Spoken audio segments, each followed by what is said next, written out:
Dans le contexte spécifique du Covid-19, il faut savoir que toutes les équipes SOS Enfants continuent à travailler 5 jours sur 7, donc du lundi au vendredi, toute la journée, et que les professionnels restent disponibles pour discuter avec d'autres professionnels de situations qui les préoccuperaient, mais aussi évidemment avec les familles. Alors on a adapté évidemment notre manière de prendre en charge les situations, c'est-à-dire que par exemple avec les professionnels du réseau, on met en place des vidéoconférences, donc on se fixe un rendez-vous et où on peut discuter par vidéoconférence, et donc il arrive régulièrement que des professionnels d'une institution avec des professionnels du service d'aide à la jeunesse, notre service, on puisse avoir une discussion en vidéoconférence, ce qui permet quand même de se voir et qui est quand même plus facile que juste un appel téléphonique. Donc ça reste vraiment tout à fait possible.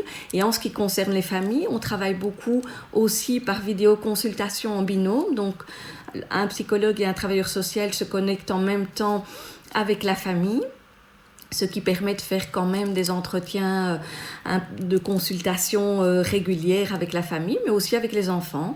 Surtout les enfants à partir de 6 ans, on peut tout à fait continuer les suivis qui étaient en cours à partir du moment où l'enfant et les parents peuvent organiser les choses à la maison, c'est-à-dire isoler l'enfant dans sa chambre.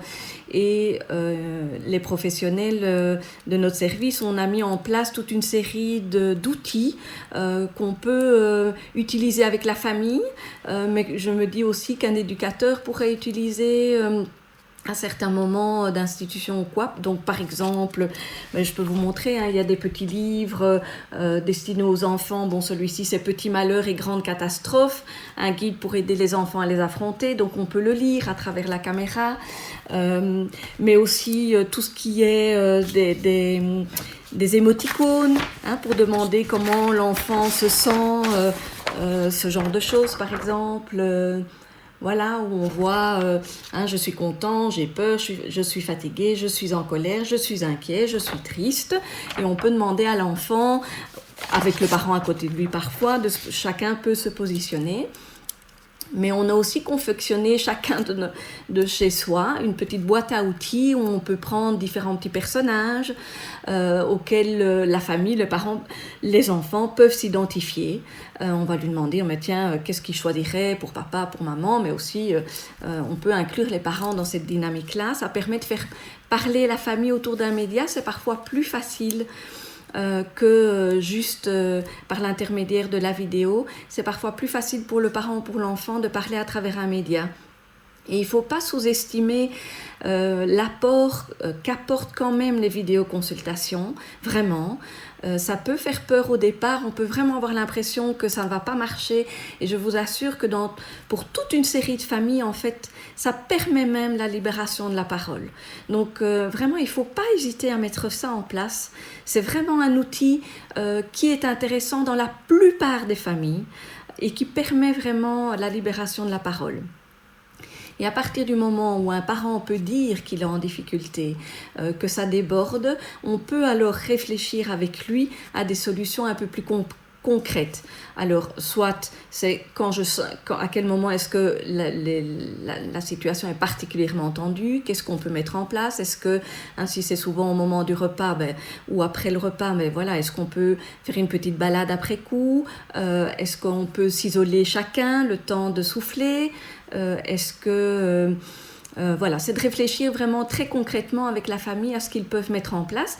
Et parfois, c'est intéressant de pouvoir qu'un enfant puisse quand même aller chez un ami proche, une marraine proche ou un grand-parent s'il est dans des conditions qui le permettent, des conditions de santé qui le permettent. C'est parfois bien de quand même permettre un petit éloignement pour permettre à tout le monde de souffler. Et puis, ce qui reste intéressant, c'est quand même les garderies d'école. Alors, c'est pas toujours évident de les mettre en place, même s'il y a eu un accord entre les services d'aide à la jeunesse et les ministères de l'enseignement. Il faut parfois vraiment un petit peu bien expliquer au directeur d'école.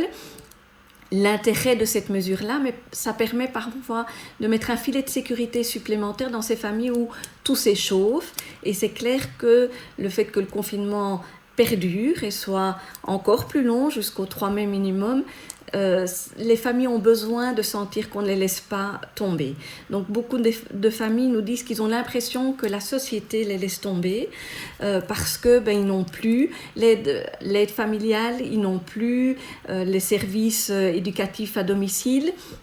Ils n'ont plus les garderies, ils n'ont plus l'école. Et donc, c'est vrai qu'ils ont le sentiment parfois qu'on les laisse un peu tomber, d'où vraiment l'importance de mettre en place ces vidéos. Ils sont très réceptifs en général. Alors, c'est vrai que certaines situations, ils vont plutôt essayer de fuir cela et on doit réfléchir du coup à d'autres moyens. Mais la plupart des familles sont vraiment preneurs de ce type d'outils. Donc, n'hésitez pas, mettez-les en place.